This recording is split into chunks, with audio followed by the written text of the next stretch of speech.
여러분, 서울 법대 혹은 변호사, 검사, 판사 이런 소리 들으면 가장 먼저 어떠한 생각이 드십니까?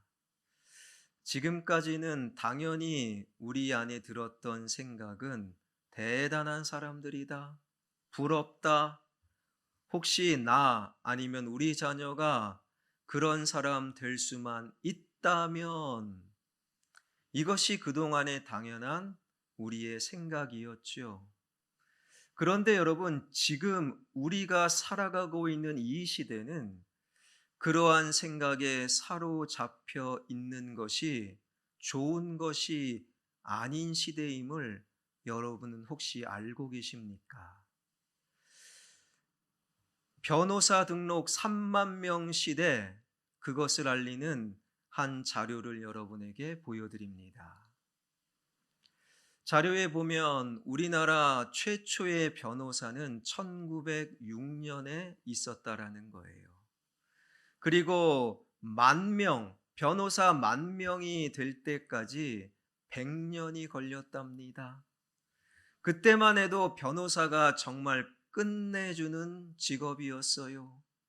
똑똑한 사람들, 공부 잘하는 사람들, 잘 외우는 사람들, 온 힘과 노력을 다해서 일단 변호사 되면 마치 그 인생 뻥 뚫렸다라고 느끼게 할 만큼 그러한 변호사가 귀한 시대가 100년 동안 있었다라는 거예요. 그런데 참 재미난 것은 그 이후 10,000명이 늘어나 20,000명이 될 때는 고작 8년 걸렸답니다. 그리고 지난 2019년도 5년 만에 변호사 3만 명 시대, 지금 3년이 지난 지금은 아마도 4만 명이 거진되어 있지 않았을까. 그러니까 여러분, 지금은요, 일감은 그대로인데 변호사가 너무 많아요. 그러한 시대를 살기에 변호사 그 안에서도 법무사와 세무사와 그리고 공인중개사들과 일감을 놓고 다투고 경쟁하고 있다, 그 정도 뉴스는 아마도 이미 알고 있을지도 모르겠습니다. 제가 10년 전에 안산에서 부교육자로 사역할 때 2년 동안의 법원 신우회를 담당했어요. 한 달에 한 번씩 판사, 검사, 변호사 30명 정도가 모여 예배드리고 식사하고 교제했던 그 모임 가운데 10년 전에 들었던 말 가운데 하나가 무엇이냐? 목사님, 변호사 로펌의 회사가 했던 변호사가 말했던 이야기예요. 목사님, 앞으로 변호사들 가운데 한 달에 100만 원도 벌지 못하는 변호사가 많아질 것입니다. 10년 전의 이야기예요. 여러분, 어렵게 변호사가 되잖아요. 엄청 일이 많잖아요. 그런데 한 달에 100만 원도 벌기 힘든 변호사들이 점점 늘어나는 시대.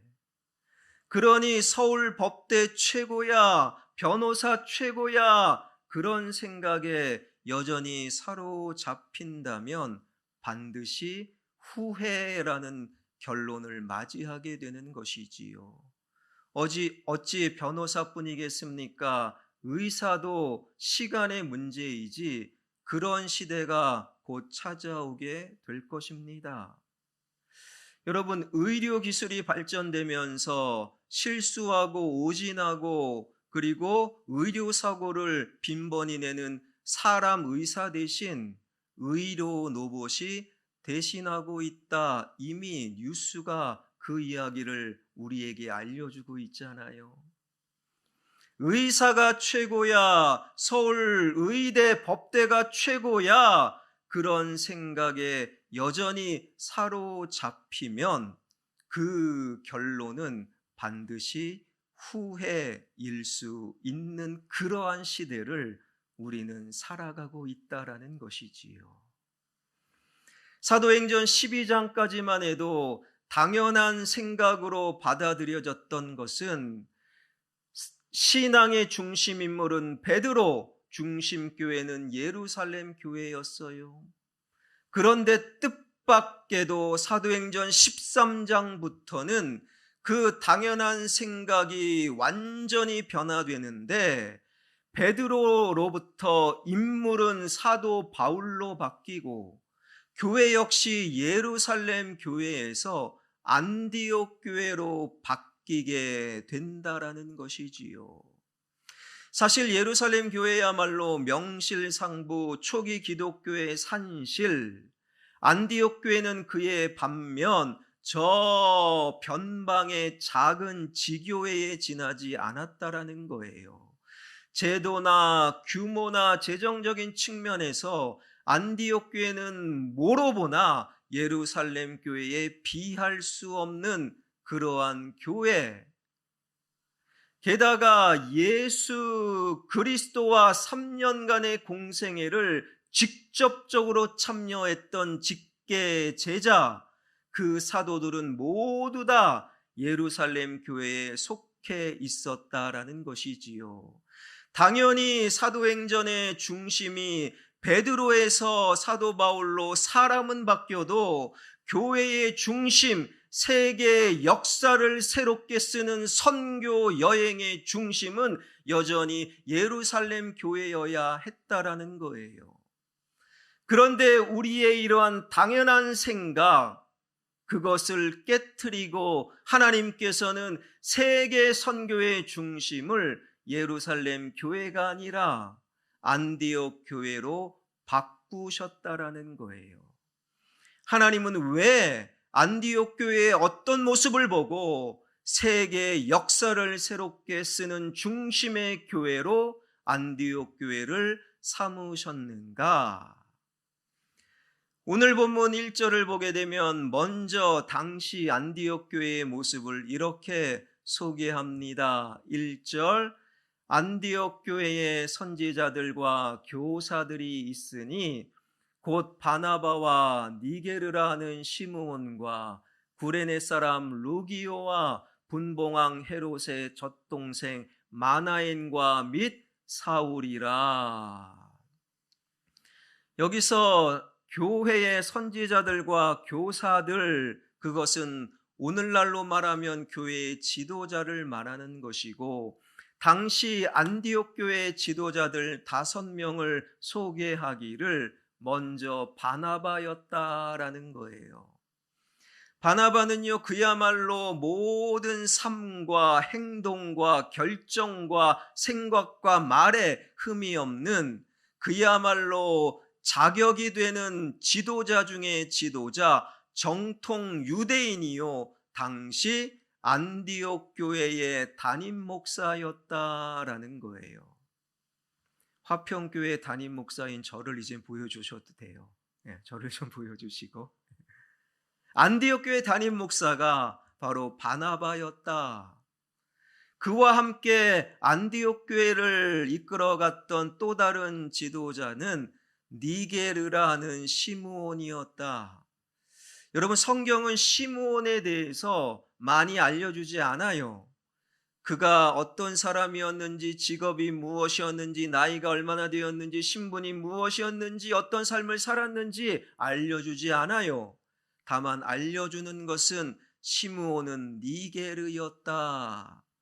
니게르라는 단어는 검다라는 뜻으로, 즉 시므온은 흑인, 이방인 흑인이었다라는 거예요.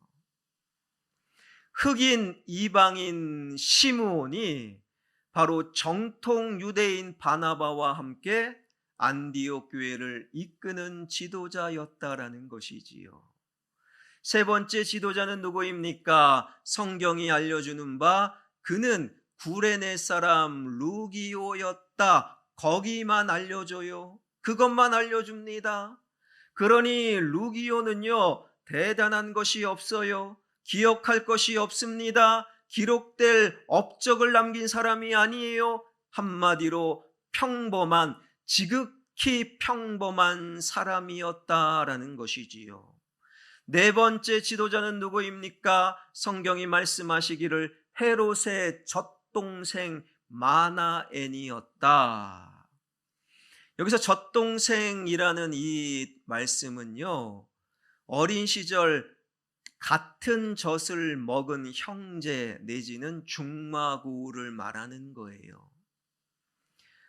친어머니가 아닌 유모를 통해 함께 같은 젖을 먹었던 헤롯의 젖동생 마나엔, 당시 로마가 유대 지역을 지배하고 있었고 로마 제국이 너 가서 유대를 다스려라, 로마 제국이 세운 유대 지역의 분봉왕 헤롯과 함께 어린 시절 젖을 먹었다라는 것은 바로 마나엔 역시 당시 유대인이었지만 최고 권력 계층에 속해 있었고, 그러한 마나엔은 같은 유대인들이 보기에는 그야말로 매국노, 우리나라의 이완용 같은 사람이었다라는 거예요. 매국노 마나엔이 안디옥 교회를 이끄는 지도자였다, 성경은 증언하고 있다라는 거예요.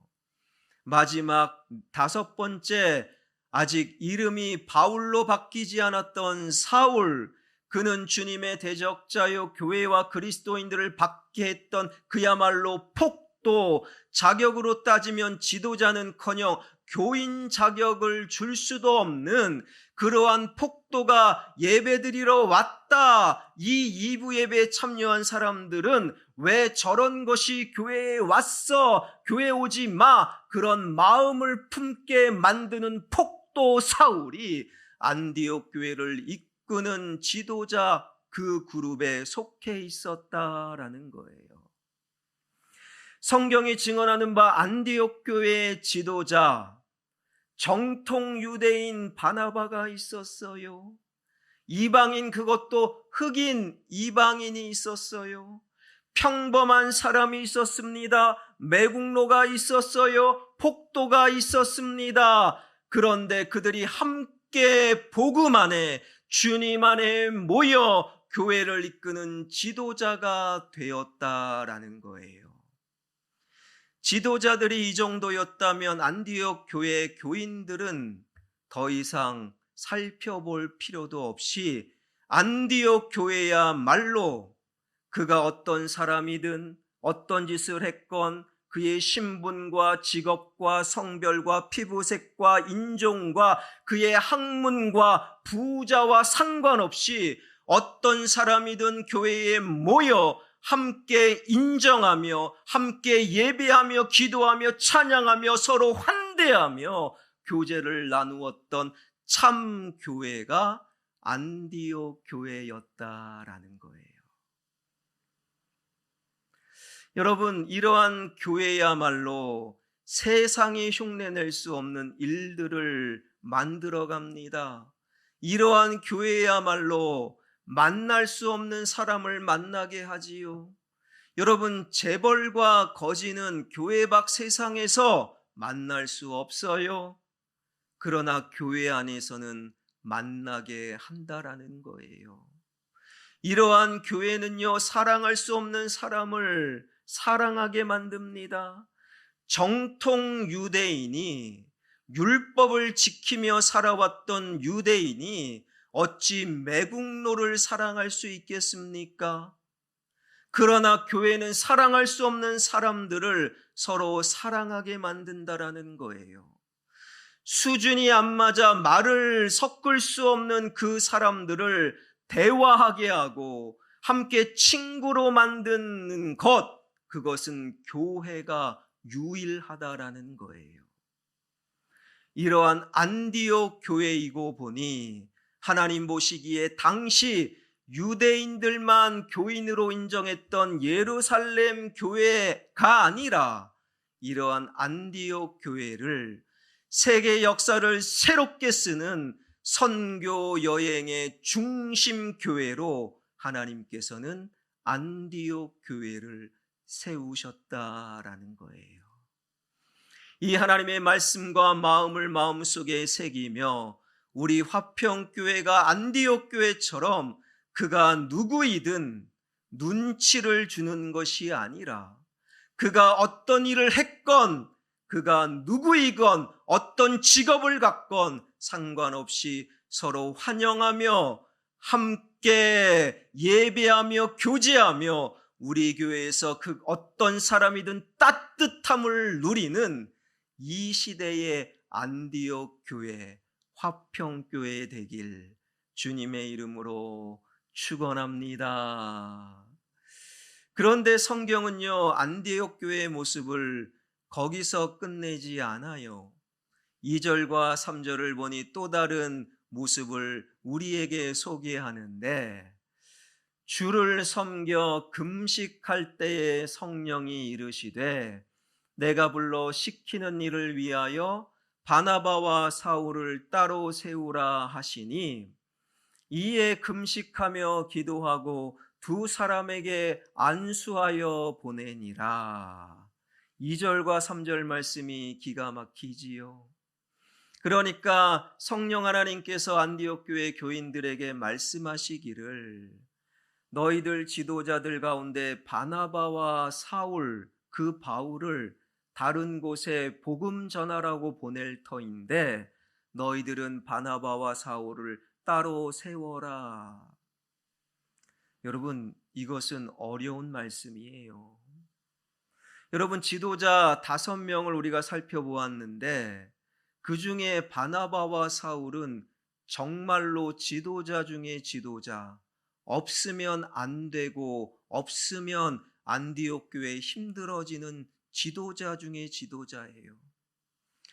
흑인 니게르 시므온도 아니고 뭐 대단한 사람, 이 아닌 보통 사람 루기오도 아니고 어쩌면 눈에 가시처럼 여겼던 매국노 마나인도 아닌 안디옥 교회 담임 목사, 정말로 존경받는 바나바와 주님의 빛 안에서 새로운 증언과 새로운 증인의 열정으로 하나님을 전했던 사울 그 두 사람을 다른 사람들을 위해, 그것도 미지의 장소로 보낼 터이니 너희들은 따로 세워라. 여러분, 이거는 안 되는 거예요. 이번에는 하나님이 틀린 겁니다. 안디옥 교회도 귀한 하나님의 교회인데 왜 안디옥 교회를 무시하십니까? 안 됩니다.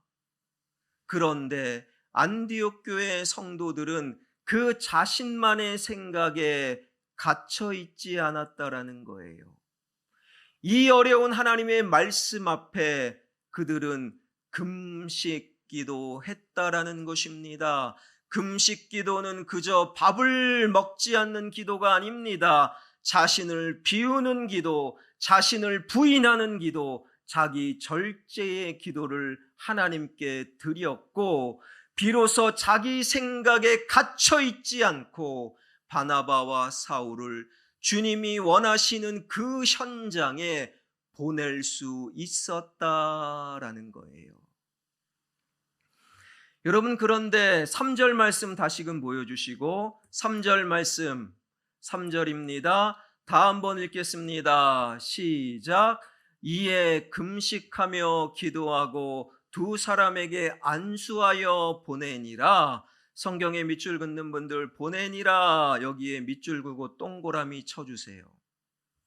이 보내니라라고 번역된 헬라어 단어가 아폴리오, 이 아폴리오는 보내다란 뜻이 아니에요.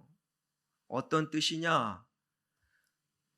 풀어주다, 놓아주다, 자유롭게 한다라는 뜻이에요. 그러니까 사실 안수하여 보내니라라고 번역하면 좀 성경의 원문의 의미가 잘 전달되지 않아요. 자신의 생각에 갇혀 바울과 바나바가 없으면 안 됩니다, 그 생각으로부터 자유롭게 했다라는 거예요. 바나바와 사울을 풀어놓았다라는 거예요. 자기 생각에 갇혀 있지 않고 자기 생각으로부터 두 사람을 자유롭게 했다. 그것이 4절 말씀과 연결이 됩니다. 4절 보여주세요. 두 사람이 성령의 보내심을 받아 실루기아에 내려가 거기서 배 타고 구브로에 가서 세계 역사를 새롭게 하는 1차 세계 전도 여행이 본격적으로 시작되는 그 말씀인데, 성령의 보내심을 받았다, 여기에 보내다. 성경에 밑줄 긋는 분은 4절에 보내심을 받아 밑줄을 긋고 동그라미, 3절에 보내시다, 그것과 연결하세요. 우리말 성경에는 같이 보내다라는 단어로 번역되어 있지만 원문에는 두 단어가 전혀 달라요. 이 4절에 보내심을 받았다, 이 단은 에코템포라는 단어를 쓰고 있어요. 그것은 명실상부 보내다, 파송하다라는 뜻이에요. 여러분, 성경이 3절과 4절 아폴리오, 에코템포라는 헬라어를 다르게 사용하심으로 말미암아 놀라운 하나님의 마음을 우리에게 전하고 있는 거예요. 진정으로 하나님의 뜻대로 살기 위해, 진정으로 하나님의 보내심, 원하신 대로 보내기 위해 먼저 내 생각으로부터 벗어나 내 생각으로부터 자유롭게 하는 것이, 내 생각으로부터 놓아주는 것이 필요하다라는 것이지요. 내 생각으로부터 벗어날 때 비로소 온전히 하나님의 보내심을 받을 수 있다. 이것을 성경은 우리에게 알려주고 있는 거예요. 하나님, 바나바, 사울 없으면 안 됩니다. 하나님은 보내라고 말씀하셨어요. 그런데 먼저 필요한 것은 바나바와 사울을 내 생각에 사로잡는 것이 아니라 바나바와 사울을 내 생각으로부터 놓아줄 때 비로소 바나바와 사울은 진정한 하나님의 보내심을 받을 수 있다라는 거예요. 여러분, 이 하나님의 말씀이 우리 삶에 다양하게 적용, 해석이 가능합니다. 예를 들면 제가 부교육자로 사역했던 교회에서 장로님, 권사님 가정의 딸이 이제는 결혼 날짜를 잡았어요. 그리고 청첩장을 돌렸습니다. 청첩장을 돌린다라는 것은 반드시 결혼한다, 그리고 결혼식 한 달 정도밖에 안 남았다, 돌이킬 수 없다, 그런 의미가 아니겠습니까? 청첩장을 돌렸어요. 그리고 이제 한 달도 남지 않았습니다. 그런데 어느 날 교구 목사인 저를 장로님, 권사님이 찾아오셔서 하시는 말씀, 목사님, 이 결혼 파혼해야 될 것 같습니다. 저도 놀랬지요. 아니, 장로님, 권사님, 무슨 일이 있으십니까? 권사님, 장로님 너무 속상하시면서 하시는 말씀, 사돈댁이 지나치게 예물과 예단을 요구한다라는 거예요. 귀한 아들 사위로 삼기 위해 그냥 오지 말고 이 정도 돈은 가지고 와야지요. 요즘 시대 교회 밖 세상은 그렇게 생각 아직도 하고 있답니다. 그래서 지나치게 사돈댁이 예물과 예단과 돈을 요구해서 우리 형편에 감당할 수 없을 정도라서 고민하다가 이제는 파혼을, 청첩장 다 돌렸는데 파혼을 결정했다라는 거예요. 얼마나 깊은 고뇌와 깊은 하나님에 대한 물음이 있었겠습니까? 결혼하고 이혼하는 것보다 청첩장 돌렸지만 파혼하는 것이 낫겠다. 그런데 더 놀라운 것은 상대 사돈댁이 목사 가정이었다라는 거예요. 여러분, 목사 가정도, 저와 같은 목회자도 세상의 생각, 나만의 생각에 사로잡힐 때 나의 아들을 그리고 딸과 같은 며느리를 한 가정, 두 가정을 완전히 파괴하는 파괴자요, 하나님과 상관없는 삶을 살기 마련인 것이지요. 여러분, 결혼이라는 것은 본질적으로 부모를 떠나, 부모의 생각을 떠나 주님 안에서 남자와 여자가 한 몸 되어 한 인생을 살아가는 것이 본질이지요. 이 생각으로 결혼을 준비하고 결혼식을 진행해야 되는 거예요. 거기에는 예단이 부족하고 얼마가 필요합니다. 그것은 아무런 중요함이 못 되는 것이지요. 그러나 그것이 중요하다, 그 생각 속에 우리 아들, 우리 딸 가둬둘 때 그 결국은 반드시 후회로 이어진다는 이 하나님의 진리.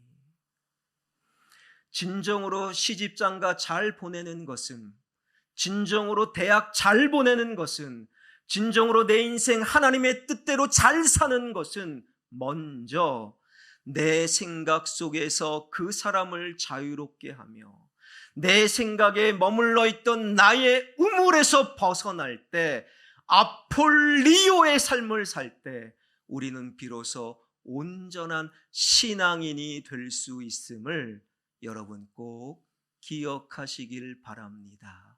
그러한 좋은 성도들이 모인 좋은 교회가 바로 안디옥 교회였다라는 거예요.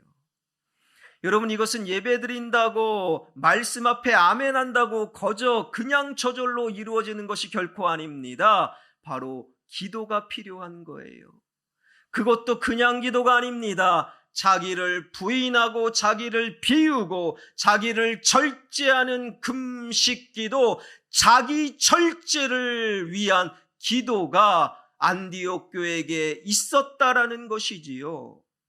여러분, 보통의 우리 기도는 어떤 기도입니까? 나를 채우는 기도예요. 하나님, 이것 주세요, 이거 해결해 주세요, 나는 이런 도움이 필요하니 이런 도움을 줄 수 있는 사람을 나에게 보내주세요. 그런데 안디옥 교회 교인들의 기도는 좀 달랐어요.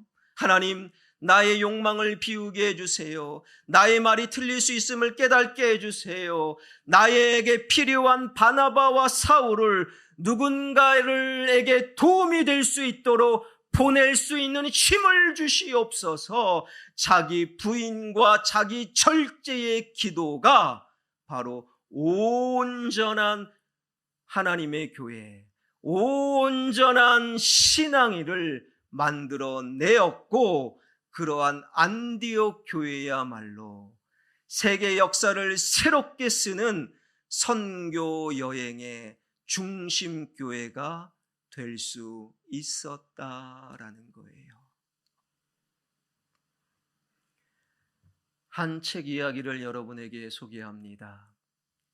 좀 더 카톨릭과 연결되어 있는 한 기관, 예수원. 저는 자주 갈 필요는 없이 평생에 딱 한 번 정도 가보시라 추천을 드립니다. 카톨릭과 좀 더 가까운 예수원이지만 우리 그리스도인들에게 많은 영감을 주는 곳이 예수원이지요. 예수원의 이야기를 담은 예수원 이야기라는 책이 있어요. 그 책을 보게 되면요, 예수원이 시작된 것은 토레이라는 신부님이 몇몇 사람과 함께 저 강원도 오지에서 1965년에 시작이 됩니다. 그때는 도로가 없어서 그 건물을 세우는데 사람들이 직접 지게를 지고 건축자재를 날랐어요. 1년 내내 일해도 겨우 본관 건물, 조그만 건물 하나 겨우 세울 수밖에 없었던 거지요. 이듬해 봄에 다시 공사가 시작이 되는 그 즈음에 그 예수원의 지도자 토레이 신부가 이런 결정을 합니다. 먼저 도로를 닦자, 도로를 내자. 그래야 트럭도 오고 차도 오고 빨리 예수원 건물을 지을 수 있다. 그래 도로를 공사하기 위해는 많은 돈이 필요했지요.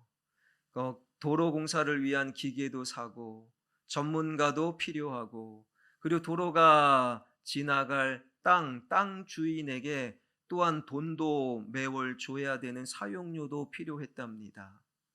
그런데 그 도로 공사는 너무너무 필요하기에 토레이 신부의 생각으로 그동안의 후원자들이 다른 목적으로 보낸 다른 후원금을 전용해서 도로 공사가 먼저 선행되어야 된다. 근데 그때까지만 해도 늘 순종적으로 나왔던, 함께 일했던 예수원 사람들이 이번만큼은 다 반대하는 거예요. 그 반대자들의 면면은 사실 대단한 사람들이 아니었어요. 이름도 기록이 안 된 무명의 사람들, 대단한 배움이 아니라, 대단한 영향력이 있는 사람이 아니라, 그러한 반대자들은 보잘것없는 사람들의 반대. 반면에 토레이 신부는요, 프린스턴 신학교와 하버드 대학을 나왔고, 더욱이 당시 예수원의 개척자요 지도자. 그 당시 토레이 신부는 얼마든지 반대자의 반대를 가볍게 무시하고 먼저 도로 공사해도 돼요. 그런데 그분은 그러한 생각에 자신을 가둬두지 않았다라는 거예요. 나는 많이 배웠고, 나는 이러한 배움이 있고, 너희들은 이러한 배움이 있으니 너희들은 틀렸고 나는 옳아. 그러한 자신만의 생각에 반대자들을 가둬두지 않고 풀어주었어요. 자유롭게 했습니다. 그야말로 아폴리오를 실천했다라는 거예요. 그랬더니 반대자들의 목소리가 가슴에 들려왔고, 그 이후 어떤 일들이 벌어졌는가? 책은 이렇게 기록하고 있습니다. 그대로 읽어드리면, 우리는 도로를 내겠다는 소중한 소망을 포기했습니다. 그러던 어느 날 한 광업회사가 기계와 트럭을 가지고 와서 예수원 앞을 지나는 도로를 만들고 산 꼭대기까지 길을 냈다. 숲속에 있는 나무를 베기 위해서였다. 그들은 그 작업을 끝낸 후 우리에게 그 길을 무상으로 주었다. 여러분, 교회를 출입하고 예배를 드리면서 이런 경험 한두 번은 해야지요. 하나님께서 귀하게 쓰시는 교회, 이 시대에 필요한 교회, 이 시대에 정말로 필요한 그리스도인들의 모습은 그가 누구이든 남녀노소 빈부귀천 그것을 따지지 않고 모든 사람이 교회에 와 환영을 하며 따스함을 경험하며 서로 예배하며 교제할 수 있는 그러한 교회. 동시에 서로를 나의 유익을 위해 내 안에 가둬둠이 아니라 기꺼이 아폴리오 자신으로부터 풀어놓아 자유롭게 함으로 그들을 주님께 보낼 수 있는 교회. 이것이 쉽지 않기에 자기 절제를 위한 기도를 쉬지 않고 이어나가는 교회. 이런 교회가 안디옥 교회였고 우리 화평교회의 내일의 모습이 될 줄 믿습니다. 사랑하는 성도 여러분, 교회에 출입하는 모든 사람들, 그들에게 좀 더 관심을 기울이길 원합니다. 그들에게 따스한 미소와 손길을 보내길 원합니다. 그 사람이 어떤 사람이든 환영할 수 있는 그러한 안디옥 교회, 우리 교회 되길 원합니다. 그리고 내 생각이 맞아, 그것이 아니라 내 생각으로부터 벗어나 그들을, 우리를 혹은 나를 주님께 진정으로 보내드릴 수 있는 그러한 교회, 이를 위해 뜨겁게 자기 비움과 자기 절제를 위한 기도를 이어나가는 이 시대의 안디옥 교회, 우리 교회 되어 화평교회는 더욱더 하나님의 역사를 이어나가는 좋은 교회 될 줄 믿습니다.